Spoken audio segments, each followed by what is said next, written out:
वदनाम्बुजे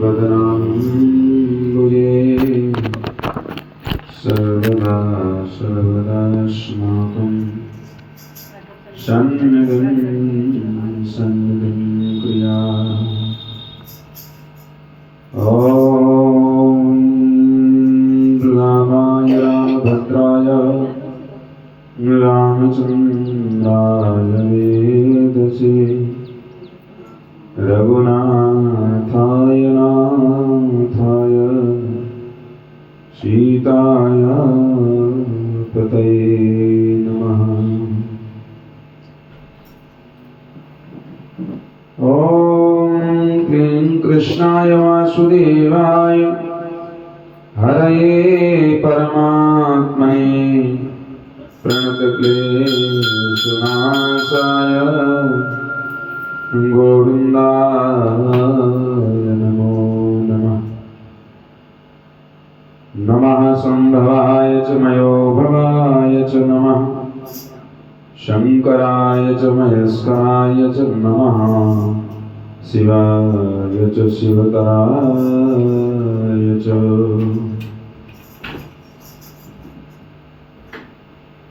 ॐ सर्वस्वरूपे सर्वेशे सर्वशक्ति समन्विते भयभ्यस्त्रायिनो देवी दुर्गे देवी नमोस्तुते।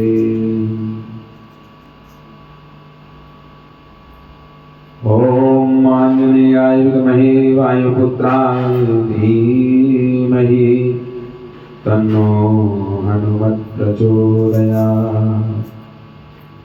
नीलाञ्जनसमाभासं रविपुत्रं यमाग्रजं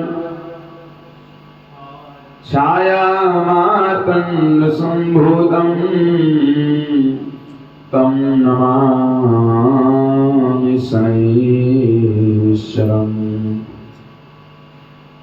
तुलसीं हेमरूपां च रत्नरूपां सुन्दरीं भवमोक्षप्रदां तुभ्यं अर्पयामि हरिप्रियाम्। ॐ भक्तिभक्त गुरु चतुर्नामपुए तिनके पद वंदन किए तुनासहि विघ्ने। ॐ नारायणं नमस्कृत्यं नरं चैव नरोत्तमं देवीं सरस्वतीं व्यासं ततो जयमुदीरये। ॐ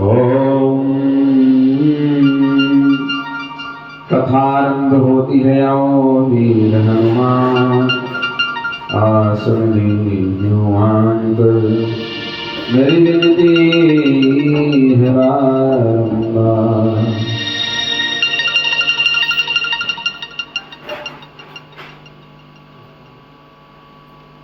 ओम ब्रजलता तरुवैत कर मैं पल भर करूं विश्राम ब्रजरज मुखों में डाल के सब बोलो श्री राम हे श्याम सब बोलो श्री राम हे श्याम सब बोलो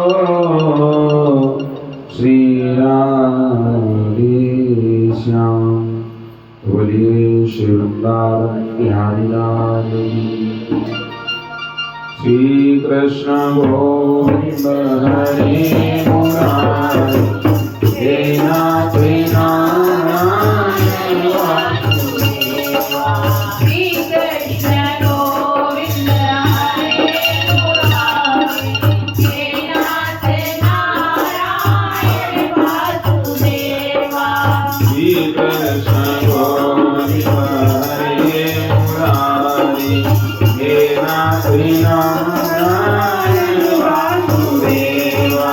श्री कृष्ण गोविंद हरे मुरारी हे नाथ नारायण वासुदेवा।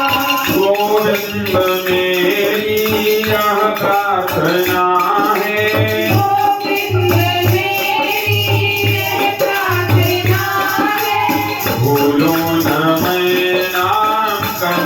तुम्हारा भूलो ना मैं नाम कभी तुम्हारा निष्काम होकर दिन रात गाऊं निष्काम होकर दिन रात गाऊं गोविंद दामोदर माधवेति हे कृष्ण हे यादव हे सखेरी श्री कृष्ण गोविंद हरे मुरारी हे नाथ नारायण वासुदेवा श्री कृष्ण गोविंद हरे मुरारी हे नाथ नारायण वासुदेवा माता यशोदा हरि को जगाए माता यशोदा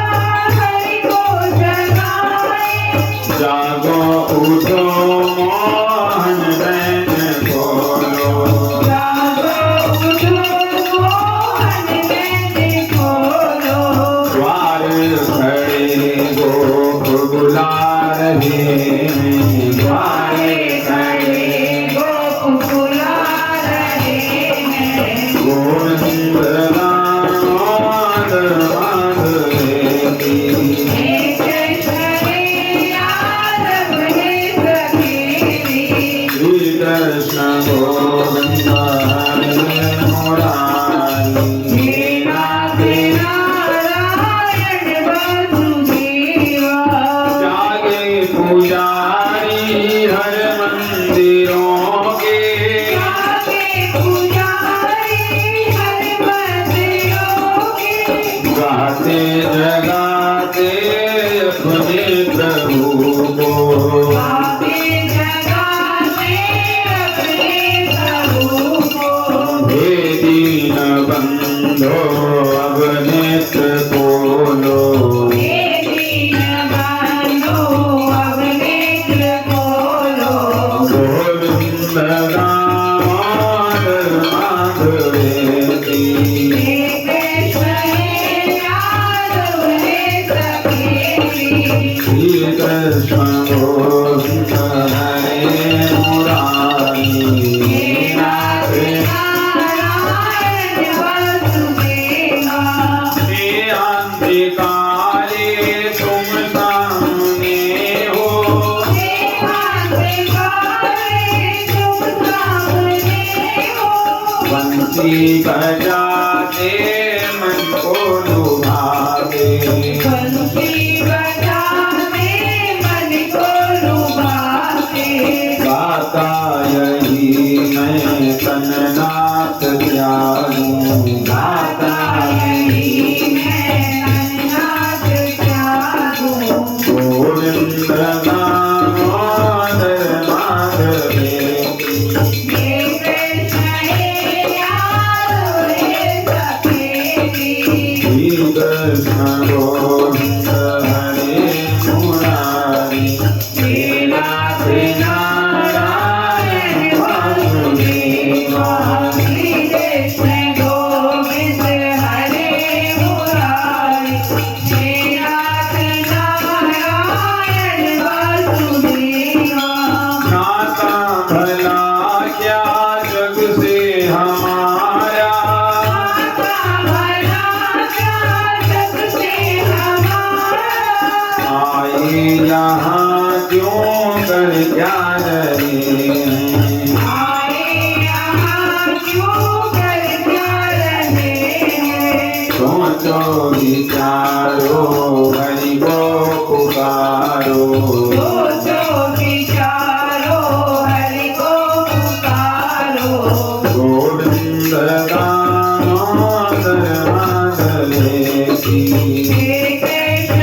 बंधु हैं सारे, माता पिता स्वामी बंधु हैं सारे। भूलो न भाइयों दिन रात गाओ, भूलो न बहनों दिन रात गाओ। गोविंद गान मांग मेरी, हे कृष्ण हे यादव हे सखी। श्री कृष्ण गोविंद हरे मुरारी, हे नाथ नारायण वासुदेवा। हे नाथ नारायण वासुदेवा। बोले वासुदेव भगवान की जय। गजानन गणपति भगवान, की जय। श्री सीताराम भगवान, की जय। श्री वृंदावन बिहारी लाल, की जय। जगदम्बे मैया, की जय। शंकर भगवान की, की जय। सरस्वती मैया, की जय। भारत माता की, की जय। श्री पवन सुत हनुमान जी महाराज, की जय। श्री शनिदेव महाराज, की जय। ज्वाला महारानी, की जय। भक्त और भगवान की जय। जय जय श्री राधे, जय जय श्री, श्री राधे। जय जय श्री राधे श्याम। हरिश्वर भगवत कृपा से हम आपसे मानव जीवन का परम लाभ सत्संग श्री कार्तिक महात्मा कथा के रूप में प्राप्त कर रहे हैं। कल हमने 26वें अध्याय की कथा को श्रवण किया और उस कथा में एक ब्राह्मण की और एक राजा का युद्ध छिड़ गया कि कौन बड़ा और कौन छोटा, वो भी किस बात में? पूजा पाठ में, भक्ति में। किसकी भक्ति बड़ी है, किसकी भक्ति छोटी है।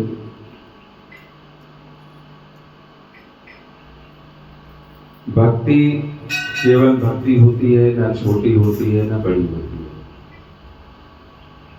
जिसके अंदर भक्ति एक बार अंतःकरण में प्रवेश कर जाती है, फिर उसके लिए सर्वत्र राम ही राम के दर्शन देते हैं।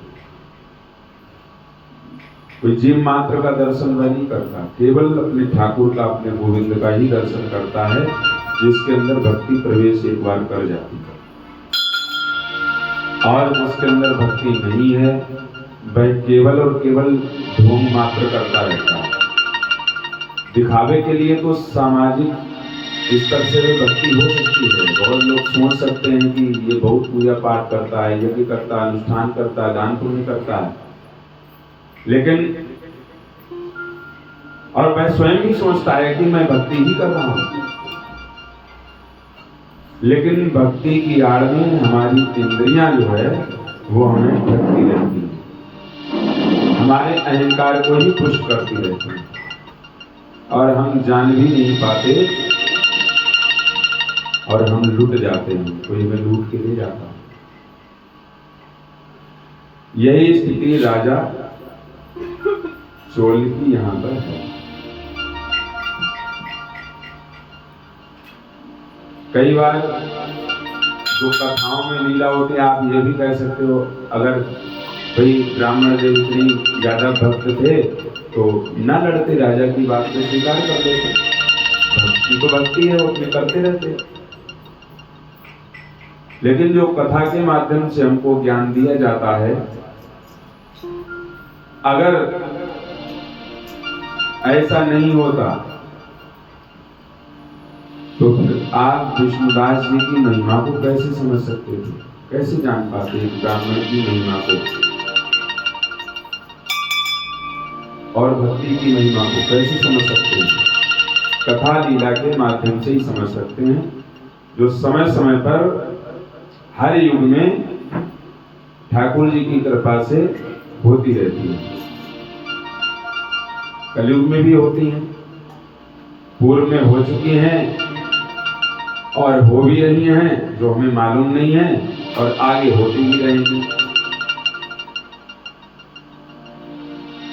लेकिन जो इस लीला को, इस बात को अच्छी तरीके से समझ लेते हैं, बस उनकी नजर में केवल और केवल राम ही होते हैं और कुछ नहीं होता। राम के सिवाय कुछ होता ही नहीं है इस संसार में।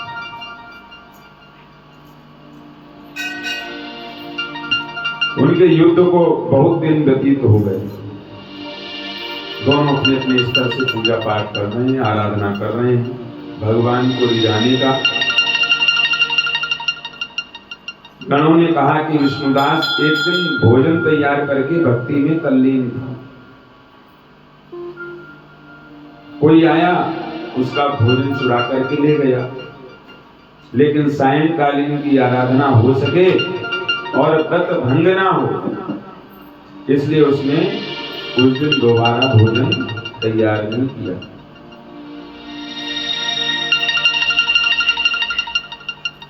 हमारी पूजा पाठ की हर समय हर क्षण परीक्षा भी होती रहती है, हम जान भी नहीं पाते। जो पूजा पाठ में विघ्न आते हैं वो केवल और केवल हमारा परीक्षण करने के लिए आते हैं कि हम कितने अपने धर्म के प्रति जागरूक हैं, कितने अपने धर्म के प्रति हमारी आस्था है।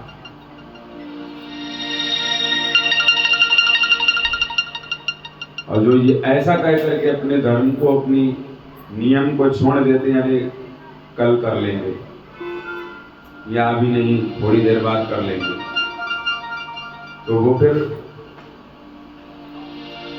पक्के नहीं है अपने धर्म के प्रति, अपनी आस्था के प्रति, अपनी भगवान के प्रति, अपनी भक्ति के प्रति। हाँ, लाइन में जरूर लगे हुए हैं, ऐसा कहा जा सकता है, लेकिन वह भी परिपक्व नहीं हुए।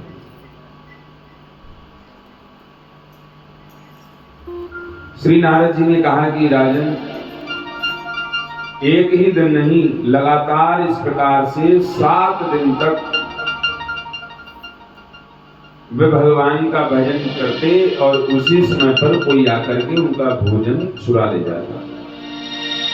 तब वह हैरान रहकर के सोचने लगी थी, ये तो बड़ी विचित्र घटना है, न जाने कौन हर रोज भोजन प्रसादी को चुरा करके ले जाता है, फिर भी इस देवस्थान को छोड़ना नहीं चाहिए, क्योंकि यदि मैंने यह स्थान त्याग दिया तो हमारा नियम भंग हो जाएगा, क्योंकि मैंने तो यहीं पर अपना अनुष्ठान किया है और यहीं पर हमें पूरा करना चाहिए। अगर मैं भोजन खाकर बना करके खा लेता हूं तो देर हो जाएगी, पूजा छूट जाएगी, समय निकल जाएगा।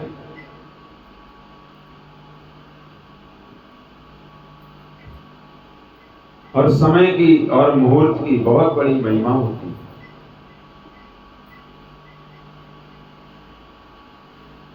एक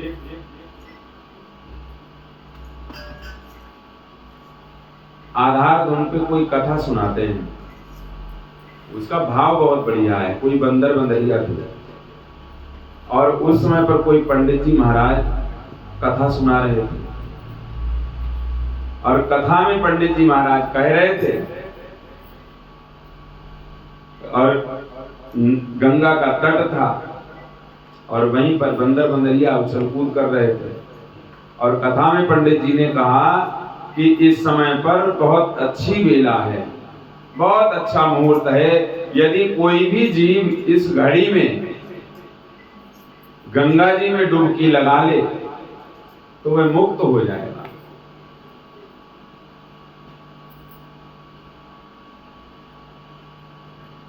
उसका जीवन बदल जाएगा। तो बंदरिया ने अपने पति से कहा, स्वामी देखो पंडित जी क्या कह रहे हैं, अगर ऐसा हो जाए तो अपना दोनों का जीवन धन्य हो जाए। किसी ना किसी वजह से हम लोग बंदर योनि में आए हुए हैं। तो बंदर बोला, अरे पगलाओ मत, ये पंडित जी लोग तो ऐसे ही बका करते हैं। हाँ। बोले ऐसा ही होता तो ये भी अपने आप को दिव्य बना देते। ये स्वयं तो कह रहे हैं लेकिन उसमें अपने आप क्यों नहीं डुबकी लगा रहे हैं? हम सबको डुबोना चाहते हैं, मारना चाहते हैं। तो बंदरिया ने कहा कि नहीं, मुझे तो पूरा पूरा पंडित जी पे भरोसा है, और जो पंडित जी कह रहे हैं परम सत्य ही होगा, तभी कह रहे हैं, क्योंकि व्यास गद्दी पे बैठ करके कह रहे हैं। और मैंने ऐसा सुना है कि व्यास गद्दी से अनायास भी यदि कुछ निकल जाए तो वह भी ठाकुर जी सत्य कर देते हैं। क्यों? क्योंकि व्यास गद्दी की अपनी महिमा है। व्यास गद्दी पे बैठ करके भले ही कोई भी बैठ जाए, लेकिन वह व्यास नारायण भगवान के मुखारबिंद से ही कहा और सुना जाता है। व्यास ही कह रहे हैं और व्यास ही बन करके आप लोग सुन रहे हैं। ना किसी में कहने की क्षमता है और ना किसी में सुनने की क्षमता है। तो मदरिया ने कहा कि सोच लो, अब वक्त नहीं है। और मैं तो चली। बोले जाओ तो जाओ, बंदर बोला। बोले अभी थोड़ी देर में पता चल जाएगा। तो बंदरिया तो कूद गई।